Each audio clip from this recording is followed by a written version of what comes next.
আসসালামু আলাইকুম। আমি এইভাবে দুটো ফরম্যাট তৈরি করেছি।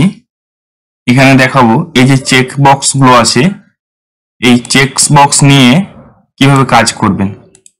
আমি যেমন এখানে দিয়েছি, যেমন দেখেন এখানে ক্লিক করলেই এটা অ্যাবসেন্ট ছিল প্রেজেন্ট হয়ে গেছে, এটা অ্যাবসেন্ট ছিল প্রেজেন্ট হয়ে গেছে, এটা অ্যাবসেন্ট ছিল প্রেজেন্ট হয়ে গেছে। তো এইভাবে আমরা কিভাবে কাজ করব। এন্ড পাশে দেখেন আরো একটা পেমেন্ট আমরা স্ট্যাটাস দেখব যে কোনো স্টুডেন্ট আমাদের টাকা দিয়েছে কি দেয়নি, পেড করেছে না পেন্ডিং আছে, এখানে ক্লিক করলে আমরা দেখতে পাবো। চেক বক্সে ক্লিক করলেই অ্যামাউন্টটা পেড দেখাচ্ছে, এখানে ক্লিক করলেই অ্যামাউন্টটা পেড দেখাচ্ছে, এখানে ক্লিক করলে অ্যামাউন্টটা পেড দেখাবে। তো এটা কিভাবে কাজ করবেন সেটাই আজকে দেখাবো। দেখেন প্রথমে হচ্ছে এই যে এই লম্বাটাকে বলে কলম, কলম বলে, এবং একটা ঘরকে বলে এটাকে বলে রো, আর একটা ঘরকে বলে সেল। প্রত্যেকটা সেলের এক একটা করে নাম আছে, যেমন এই সেলের নাম হচ্ছে D7, এই সেলের নাম হচ্ছে D9, এই সেলের নাম হচ্ছে F17। প্রত্যেকটা সেলের এক একটা করে নাম আছে। যেমন দেখেন এটাকে নেম বক্স বলে, প্রত্যেকটা যেই সেলে ক্লিক করবেন আপনি সেই সেলের নামটা এখানে শো করবে, দেখাবে। আর এটাকে ফর্মুলা ওয়াল বলে, আপনি যে কোনো ফর্মুলা লেখেন না কেন এক্সেল শিটের মধ্যে এখানে ফর্মুলাটা শো করবে। তাহলে আজকে আমরা এক্সেল শিটের মাধ্যমে কিভাবে চেক বক্স করব সেটাই দেখাচ্ছি।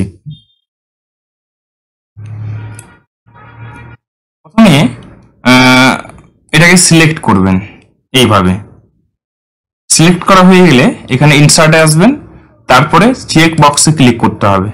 এটা হয়ে গেলে এখানে লিখতে হবে ফর্মুলা।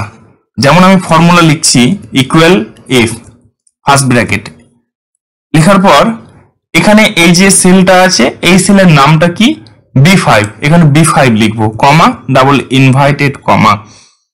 তারপরে এখানে আমরা লিখবো present, present comma sorry double inverted comma comma double inverted comma, তারপরে absent double inverted comma close bracket close. Enter করলে এটা খুব সহজেই চলে আসলো। এবার কি করবেন, এটাকে এইভাবে ধরে পুরোটাই টেনে দিবেন, টেনে দিলে চলে আসলো। এবার দেখেন আমরা যদি এখানে ক্লিক করি, আমরা যদি কোনো স্টুডেন্টের অ্যাটেন্ডেন্স করি, এইভাবে আমরা অ্যাটেন্ডেন্স করতে পারি। যেমন এখানে ক্লিক করলে আমরা এটা অ্যাবসেন্ট ছিল প্রেজেন্ট হয়ে গেছে, এটা অ্যাবসেন্ট ছিল, আমরা এইভাবেও প্রেজেন্ট করতে পারবো।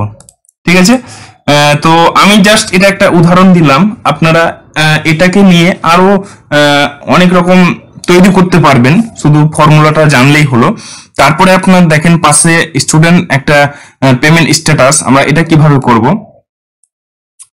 প্রথমে ঠিক একই রকম করে এটাকে সিলেক্ট করতে হবে, তারপরে আসতে হবে ইনসার্টে, তারপরে এখান থেকে চেক বক্সে ক্লিক করতে হবে, তারপরে এখান থেকে ফর্মুলা লিখতে হবে ইকুয়াল ইফ, ইফ লেখার পর ফার্স্ট ব্র্যাকেট। আমরা ঠিক একই রকম করে এটা পেমেন্ট স্ট্যাটাসের নিচে যে সেলটা আছে সেই সেলের নাম সেটা দেব, equal double inverted comma sorry এখানে লিখতে হবে TRUE comma double inverted comma, এখানে লিখবো আমরা paid PAIAD double inverted comma close comma double inverted comma, এখানে দেব পেন্ডিং, পেন্ডিং করলাম double inverted comma close bracket close. Enter করলে এটা এই যে দেখাচ্ছে পেন্ডিং, এটাকে আমরা কি করব এইভাবে টেনে নেব, টেনে নিলে হয়ে গেল। এবার এখানে দেখেন আমরা ক্লিক করলে এটা পেড দেখাচ্ছে, ক্লিক করলে এটা 6500 টাকা পেড দেখাচ্ছে, এখানে ক্লিক করলে দেখেন 6500 টাকা পেড দেখাচ্ছে। তো এইভাবে আমরা চেক বক্সের কাজগুলো করতে পারবো। ধন্যবাদ।